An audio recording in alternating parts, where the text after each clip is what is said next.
Hello, so we are here for October's tarot read. So for this question, the first one I always ask, what is the overall energy of the month? What can the collective consciousness expect in our physical reality? So I had shuffled, cut the deck, and I just started pulling the cards before I even started recording.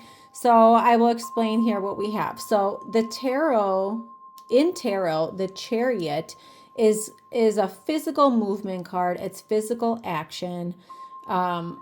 And we have that coupled here with the Star. So the Star can be a vulnerability card. It can also be like a spiritual card, but it has to do with emotion, feeling, your movement. You're in the middle of like a transition. It can have all these various meanings. But then here we have lots of swords. We have the King of Swords. So the King of Swords tends to be not quite as rigid and filled with boundaries as the Queen of Swords can be. So I feel like with this combination, how we have this layout here, I just feel like thoughts and words are going to be particular.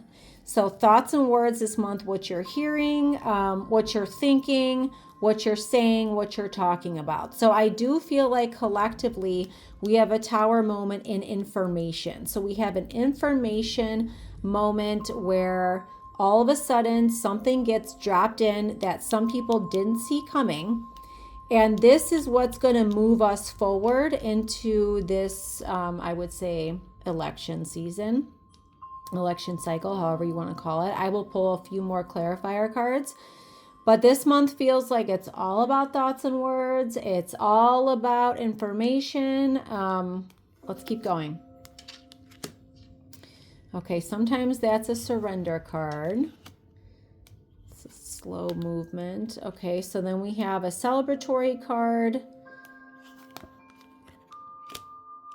The Moon. So let's see what's behind the Moon. Okay, so I feel like there's something hidden, because the Moon and the High Priestess together mean not behind the scenes, but more of like secretive. It can be more secretive. So I feel like that there's something that's going to come out that has been kind of hidden behind the scenes here, and it's karma. So anytime you see the Wheel of Fortune, it is very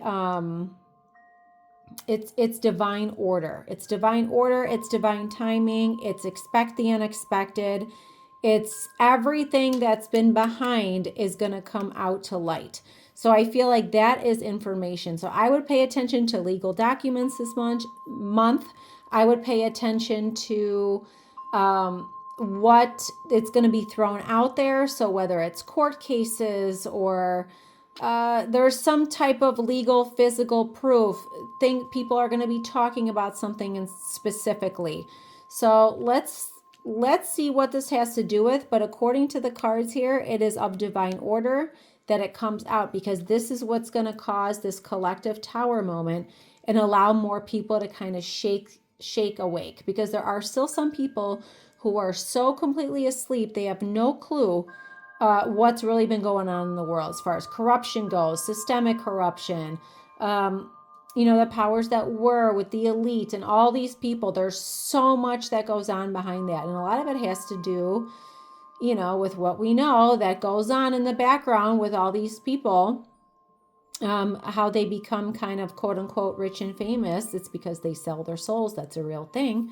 So I feel like more of that is going to come out, because it needs to have more weight to it in the physical for some of these people to really get it. And some people will never get it, and that's fine. They probably didn't come here to. Their journey, will halt ascension wise to a certain degree. But for the collective, we can expect information, thoughts and words, lots of talk.